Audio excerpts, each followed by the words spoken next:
Aujourd'hui, dans cette vidéo, nous allons parler de comment avoir encore d'érection après avoir éjaculé. C'est-à-dire que tu étais en train de faire un rapport sexuel avec madame et puis à un moment donné, tu as éjaculé, sachant qu'il y a ceux qui éjaculent rapidement, hein, 1 minute, moins d'1 minute. Il y a ceux qui éjaculent aussi pendant les préliminaires.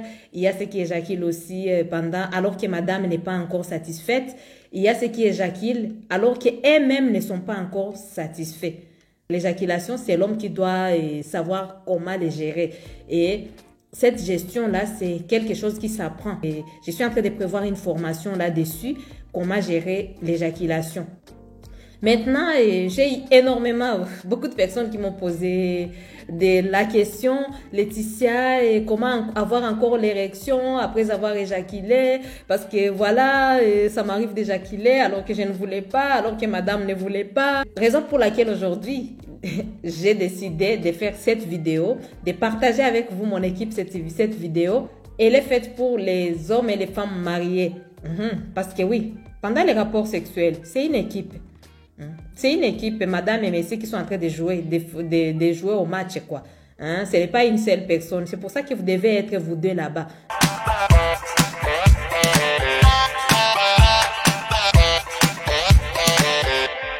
Moi, je suis Laetitia, je suis coach en relation amoureuse. Je suis également sexothérapeute. Regarde la vidéo jusqu'à la fin, partage-la autour de toi. Parce qu'ici, on partage, on n'est pas égoïste. Abonne-toi à cette chaîne YouTube. Parce qu'ici, nous parlons nous avons beaucoup de vidéos de qualité et sans tabou, oui. On doit briser les tabous. Mets un j'aime. Parce que quand tu mets un j'aime, c'est pour dire à l'algorithme de YouTube que non, vous aimez mes vidéos. Parce que nous sommes une équipe, les amis. Donc, du coup, comment faire pour, comme on peut dire bander encore, il y a ceux qui disent bander pour dire avoir encore l'érection, tu vois. Donc, comment les faire pour bander encore, pour avoir encore l'érection après avoir éjaculé? Chez un homme, le cycle d'un rapport, ça va se dérouler ainsi. Il y a tout d'abord la phase de l'excitation, là où l'homme est excité et commence à avoir son érection. Ça peut être par des caresses et tout. Donc, il est excité, il est à un moment où il sent que c'est doux, voilà, il sent que son outil devient vraiment ferme. C'est la période qu'on appelle la période de l'excitation. Durant cette période, maintenant, l'homme va avoir envie de pouvoir faire la pénétration. Pendant les moments de pénétration, là, il va avoir son orgasme. Son orgasme peut s'accompagner automatiquement de l'éjaculation. Donc, la plupart des fois, ça se fait presque au même moment. Après avoir éjaculé, à ce moment-là, vous allez voir au niveau du pénis de l'homme, ça peut lui faire mal et que, en tout cas, vous voyez l'outil qui était vraiment en érection. À ce moment-là, vous allez voir l'érection et l'outil commence à retrouver sa taille avant érection. Et à ce moment-là, si tu touches l'outil, ça peut vraiment lui faire mal. Directement là, nous entrons dans une période qu'on appelle la période réfractaire. C'est quoi cette période? C'est la période à laquelle l'homme est dans l'impossibilité d'avoir encore l'érection. Toi, l'homme, déjà, tu ne dois pas t'inquiéter par rapport à ça. Et toi, la femme, tu ne dois pas t'inquiéter par rapport à ça, à ce qui arrive à ton mari. Donc, c'est quelque chose de normal, ce n'est pas une maladie. Donc, c'est une période qu'on appelle la période réfractaire qui va passer. Ce n'est pas un trouble d'érection, c'est quelque chose de physiologique, donc ne vous inquiétez pas. Madame, tu n'as pas à multiplier des caresses, etc. pour voir sinon il va réavoir encore l'érection. Non, tu n'as pas à faire ça pendant la période réfractaire, tu n'as pas à faire ça. Parce que c'est que tout ce que tu vas faire, ça ne va servir à rien parce que c'est une période de repos qui est passager, qui est physiologique et qui n'est pas une maladie. C'est une période, c'est un temps normal, quoi. C'est un temps de repos qui est normal chez tous les hommes, mais la durée n'est pas pareille. Je vais vous le montrer tout en bas de la vidéo. Les femmes, elles, n'ont pas cette période réfractaire et si elles vont en avoir, elle va être vraiment très, très, très courte. Et ça n'empêche que, par exemple, quand une femme a fini d'avoir un orgasme, elle peut avoir légèrement mal sur son clitoris, mais c'est rapide et ça passe rapidement. Raison pour laquelle vous allez voir une femme qui va avoir 2, 3, 4 orgasmes sans période réfractaire soit une période réfractaire très courte ou soit une période réfractaire qui n'existe même pas. La période réfractaire existe chez tous les hommes, mais cette période réfractaire n'est pas du tout la même, elle dépend d'un homme à l'autre. Donc, on va voir maintenant quelle est la durée de la période réfractaire. Je vois que tu es en train de me regarder là. Mais j'aime, ça me fera plaisir. Mais j'aime, mon ami. J'espère que tu l'as mis. Donc, quelle est la durée de la période réfractaire? Alors, la durée de la période réfractaire chez un homme qui est adolescent, donc on est en train de parler de généralité, ça va être de quelques minutes. C'est-à-dire que cet homme-là qui vient d'avoir un rapport, qui est encore adolescent, qui n'a pas encore de l'âge, donc c'est-à-dire que lui, il peut avoir un rapport sexuel. Après avoir fini, il a besoin d'un repos de quelques minutes. C'est-à-dire que, bon, disons, il peut avoir besoin d'avoir 15, 10 minutes ou 5 minutes. Ça dépend de chaque... Encore une fois, parmi les adolescents, ça dépend de leur état de santé, ça dépend de plusieurs facteurs. Mais en tout cas, pour les adolescents, c'est de quelques minutes. Donc lui, il peut encore, après avoir éjaculé, il peut se reposer 5, 10, 15 minutes et après, il peut recommencer les stimulations et avoir encore l'érection et avoir encore la possibilité d'avoir encore un autre orgasme et de pouvoir encore éjaculer. Ça, c'est pour les adolescents. Maintenant, plus on avance en âge, plus la durée de cette période réfractaire va vraiment s'augmenter. C'est-à-dire qu'un homme de 25 ans, de 30, 35 ans ne va pas avoir la même période qu'un homme qui a 70 ans. Un homme de 25 ans peut-être peut avoir une période réfractaire disons de 8 heures par exemple ou de 6 heures. C'est un exemple. C'est un exemple. Donc c'est-à-dire quoi, quand vous avez fini un rapport, vous êtes à la maison par exemple, vous avez fini un rapport, lui il a éjaculé et tout. Ce qu'il faut faire, il faut prendre un moment là où vous allez vous reposer un peu. Quand vous vous reposez, c'est-à-dire que vous pouvez aller faire la douche ensemble, faire un truc à manger, sortir un coup au cinéma si vous avez vraiment une journée prévue pour les rapports, sortir un coup au cinéma ou regarder un petit film. Après, faire passer les 6 heures ou les 5 heures ou les 4 heures ou les 3 heures, ça dépend de chaque homme. Une fois que les 4 heures sont finies, vous pouvez encore reprendre vos ébats et recommencer les stimulations et cet homme-là va avoir encore la possibilité de pouvoir avoir l'érection et éjaculer, etc. Vous voyez? Donc ça dépend, ça peut être 1 heure, 2 heures, 3 heures, ça dépend de l'âge de l'homme aussi, de l'âge et de l'état de santé de l'homme. Donc, mais il faut savoir que plus on avance en âge, plus la période réfractaire devient très longue. On va voir par exemple un homme qui va avoir 50 ans, un homme qui a 50, 55 ans, sa période réfractaire va s'augmenter encore plus. Donc, c'est-à-dire qu'au lieu que ça soit 6 heures comme c'était au départ, ça peut aller jusqu'à 1 jour ou ça peut aller jusqu'à 8 heures ou 7 heures, tu vois. Donc, dans les 7 heures, vous faites les pauses et où vous reportez les rapports après, tu vois. Vous reportez les rapports après un jour. C'est vraiment très important ce que je suis en train de dire. Je ne sais pas si je suis claire. Quand on a 70 ans, ça peut aller même jusqu'à 1-2 jours. Ça peut aller jusqu'à 3 jours. Quand on a 75 ans, etc. Ça peut aller même jusqu'à 3-4 jours. Donc, c'est-à-dire qu'une fois que il y a des hommes à 75, 80 par exemple, 65, ça dépend. Quand ils ont éjaculé, par exemple, aujourd'hui, ils ont eu un orgasme et puis ils ont éjaculé et tout, et les rapports s'est bien passé. S'ils l'ont fait aujourd'hui, par exemple, il leur faut encore 3 jours ou 4 jours pour pouvoir récupérer encore. Pour pouvoir récupérer, c'est ça leur période réfractaire. Et après ces 2-3 jours-là, ils peuvent avoir encore maintenant l'érection après des stimulations et puis éjaculer, etc. Moi, là, je parle de l'âge. J'ai parlé de l'adolescent, quelqu'un qui a 25 ans, 35 ans, 40. Donc, ça dépend de l'âge. Maintenant, même si j'ai dit que ça dépend de l'âge, ça dépend aussi de l'état de santé de cet homme. Deuxième chose. Donc, j'ai parlé de l'âge. Deuxième chose, de l'état de santé de cet homme.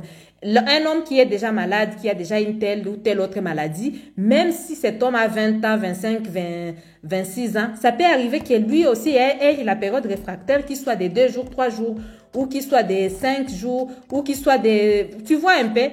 Donc, ça, c'est numéro 2 de l'état de santé de cet homme. Tu vois? À numéro 3, ça dépendra aussi de l'état émotionnel de cet homme.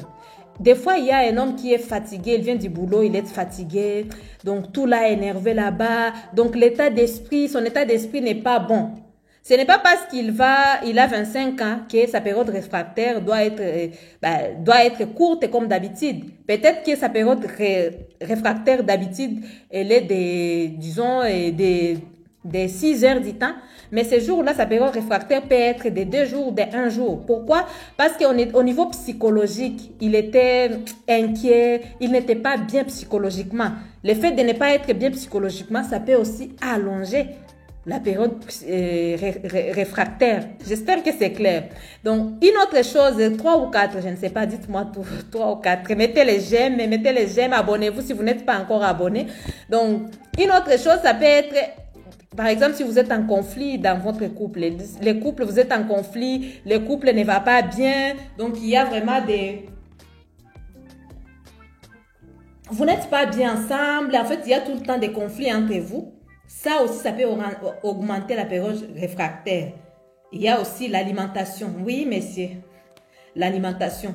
Quand vous mangez trop gras, trop sucré, trop salé, vous grignotez tout le temps, vous prenez tout le temps l'alcool, les tabacs, je ne sais pas. Donc, vous avez un désordre au niveau de l'alimentation. Ça aussi, ça peut augmenter la période réfractaire. C'est pour ça que nous devons faire très, très attention par rapport à tout ça. Et que ce soit l'homme ou la femme, vous devez être conscient par rapport à ça et vous devez l'accepter. On n'est pas là dans la compétition. Il ne faut pas que vous soyez bloqué sur le fait que non, vous n'arrivez pas à rebander. Il faut l'accepter. On n'est pas dans la compétition, il faut l'accepter, accepter son corps tel qu'il est, travailler sur son corps, faire beaucoup de sport les hommes, faites beaucoup de sport. C'est vraiment important de faire beaucoup de sport. Quand tu fais beaucoup de sport, ça va te permettre aussi de garder ta période réfractaire, qu'elle ne soit pas allongée tout le temps. Cette période réfractaire dépend d'un homme à un autre. Et même sur un seul homme, sur les mêmes hommes, la période réfractaire peut varier aussi. Ça dépendra de quelle envie qu'il avait au départ. Par exemple, vous allez voir un homme, si ton mari a voyagé, par exemple, il a fait 2 semaines, vous n'avez pas eu de rapport, tu peux voir que le jour où il revient, la période réfractaire, peut-être elle va être courte. Mais par exemple, vous avez fait le rapport aujourd'hui, il a éjaculé. Demain encore, vous faites, il a éjaculé. Tu vas voir peut-être sa période réfractaire va s'allonger encore. Il va lui falloir peut-être 2 ou 3 jours ou 4 jours, tu vois, avant qu'il puisse avoir l'éjaculation. Alors maintenant, comment diminuer la période réfractaire? La seule solution est de laisser la nature faire son travail. Oui, c'est vraiment important. Il faut laisser la période réfractaire que cette période puisse passer pour que vous puissiez avoir une autre érection. C'est vraiment important. Ça ne sert à rien de vous casser la tête. Ça ne sert à rien du tout. Surtout, regardez les conseils que j'avais dit avant. Hein. Donc, manger équilibré, faire du sport, donc, en tout cas, éviter de trop éjaculer aussi. Ça peut vous aider. Déjà, ce que je voulais vous dire ici, c'est que vous regardez dans les pornos, ce n'est pas vrai. Il faut savoir que dans la pornographie, les gens font n'importe quoi, c'est-à-dire qu'ils peuvent prendre des médicaments qui vont leur permettre d'être performants, qui vont leur permettre d'avoir même une période réfractaire à zéro, quoi. Et après, vous ne savez pas, ils vont avoir peut-être mal à leur outil, à leur pénis, ils vont avoir très mal et tout ça, ça a des conséquences qui sont négatives sur le corps des hommes. Mais la femme qui t'aime, je suis persuadée que la femme qui t'aime ne peut pas souhaiter que tu prennes des médicaments pour que tu sois performant et après, celle qui t'aime, elle veut vivre avec toi et jusqu'à ce que la mort vous sépare, elle ne voudra pas que tu sois en mauvaise santé parce qu'elle soit en disant tu voulais la satisfaire. Donc, du coup, ce que je peux te conseiller, en tout cas, c'est de ne pas tenir compte de la pornographie, de ne pas tenir compte de prendre tout ce qui est médicaments, les aphrodisiaques, il faut laisser tout ça. Hein? Chaque médicament qu'on prend, même si c'est le Doliprane, ça crée beaucoup, beaucoup de problèmes. Tu peux avoir des bouffées de chaleur, des maux de tête, les nausées, les palpitations. D'autres peuvent créer des AVC et tout ça. Juste pour la satisfaction, ça ne sert à rien.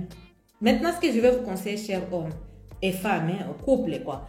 Donc, si après avoir éjaculé, vous avez besoin, vous avez vraiment envie de continuer à donner du plaisir à votre femme.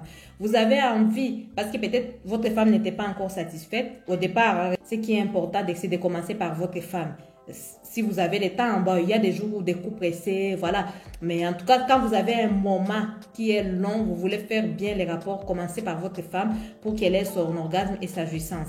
Maintenant, si tu as éjaculé et après avoir éjaculé, ta période rétractaire, peut-être elle est longue, tu ne peux plus avoir d'érection avant, il n'y a pas de panique. À ce moment-là, c'est que si tu veux continuer à donner du plaisir à votre femme, tu peux maintenant, c'est le moment maintenant de faire d'autres jeux sexuels. Et ça, c'est vrai, c'est important.